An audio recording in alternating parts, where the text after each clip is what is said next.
Matod pa ni Vice President Sara Duterte kung sino man ang kumukontra sa 150 million nga confidential funds.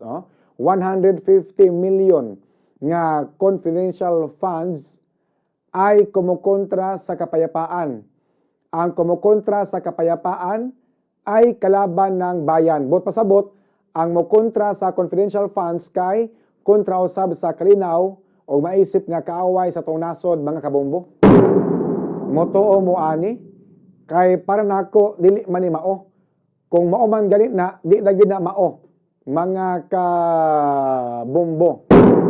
Wala nagpasabot nga ni question ta sa confidential funds sa DepEd ni kontra na dayta sa kapayapaan o nya kalaban na noon tas bayan. Yun sa ni paggunahon sa Vice Presidente nga si Sara Duterte nga ni-come up man siya aning argumento nga normal raman na nga dunay mo question anang iyang gipangayo nga 150 million nga confidential funds sa DepEd tungod kay sa naandan dili man gud na mangayo og confidential funds aga Department of Education. Sukad nga si Sara Duterte maoy nahimong DepEd Secretary karon pa na nahitabo nga nangayo og confidential funds ang DepEd aron masiguro nga luwas ang mga bata nga manguli gikan sa eskwelahan. Matod pang Vice President Sara Duterte, at the same time siya mao'y DepEd Secretary, nga aron mabantayan gyud ang seguridad sa mga bata, dili mabiktima sa mga daotang elemento, kinahanglan gyud nga naay confidential funds aga DepEd mga kabombo. Dili man intaw na trabaho sa DepEd ang pagmaintenar sa peace and order. Trabaho man na sa pulis o sa uban pang mga tinugyanan sa balaod. Trabaho ka na sa mga otoridad ang pagbantay sa seguridad sa mga tao, ilabi na sa mga bata. O dili na trabaho sa DepEd. Dili rabana ma-audit ang confidential fund.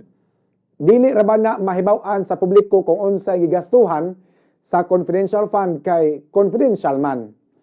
Mao bitaw na ganahan kayo ang mga mayor. Ganahan kayo ang mga mayor aning confidential fund. Ganahan kayo ang mga gobernador, mga presidente. Ganahan kayo aning confidential fund. Kay dili man ma-audit sa Commission on Audit kon COA ang maong pundo kay confidential man. Unya si Vice President Sara Duterte, unta, dili nimo lainon sa pagsabot. Kung dunay mga tao nga mo question sa imong gipangayo nga confidential fund para sa DepEd tungod kay dunay pipila ka mga tao nga naniguro lang naniguro lang nga dili mawari-wari ang kwarta sa katawhan, daghan pa kayo og kuwang ang mga eskwelahan, maunay unta unahon sa DepEd, mauunta nay unahon sa DepEd ang kakuwangon sa pipila ka mga classroom o dili kanang confidential fund mga kabombo. Nasayod ba mo nga sa tibuok nasod Pilipinas nagkuwang kita og 147,000 ka mga classroom. Tinuod na ay mga existing daan nga mga classroom apan ang uban dili jud learning conducive. Tungod kay alimuot, huot, saba, alingog-ngog. Daghan kayo ang mga estudyante sa usa ka classroom overcrowded. Sa usa ka classroom nay uban tag 50 ka mga bata, tag 50 ka mga estudyante ngadto sa 60 ka mga estudyante, maong huot og saba kayo. Nagkuwang pud ta og 150,000 sa English pa 150,000 ka mga teacher tibuok nasod sa Pilipinas mga kabombo. Kani unta mo ay unahon pag-address sa DepEd. Ang uban mga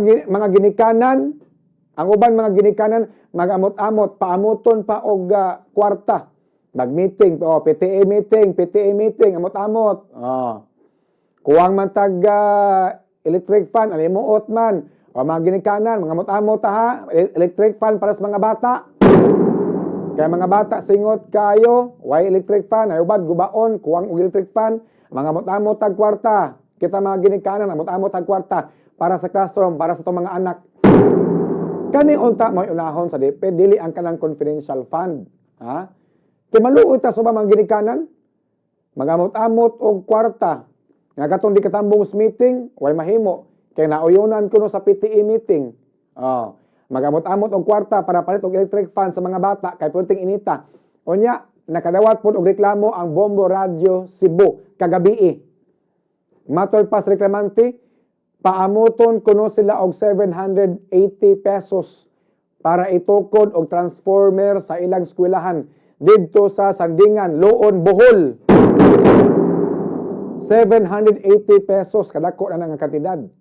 Daghan na kang bugas papalit anak mga kabombo. Gadugang lanis palas unon sa mga ginikanan. Kini mga amutan sa eskwelahan. Napay mga palitonon nga mahal kayo. Mahal kayo ang mga basic commodities sa mga nag-unang palitonon. Nisaka umayo ang presyo sa mga palitonon unya. Diya pa yun, paamuton pa eskwelahan. Kani unta toy angay unahon sa DepEd ang mga kakuwangan sa mga tunghaan o di unta unahon ang kanang confidential fund, mga kabumbo. Trabaho na sa mga pulis sa pagpatunhay sa kalinaw sa atong nasod, pag patuman sa peace and order sa atong nasod, trabaho na sa pulis, di na trabaho sa DepEd. Subay sa mga balita, miuyon ang House of Representatives nga ang mga confidential funds kay angayan nga gamiton alang sa kalinaw og seguridad. Ingon man ang nga ihatag kini sa mga tukma nga ahensya sa maong aspeto. Kini ang gipadayag ni House ni Speaker Martin Romualdez sa dihang gipangayuan og komento kalabot kag Vice President Sara Duterte Carpio nga nagbutyag nga ang mukontra sa confidential funds kay kontra usab sa kalinaw og maisip nga kaaway sa nasod.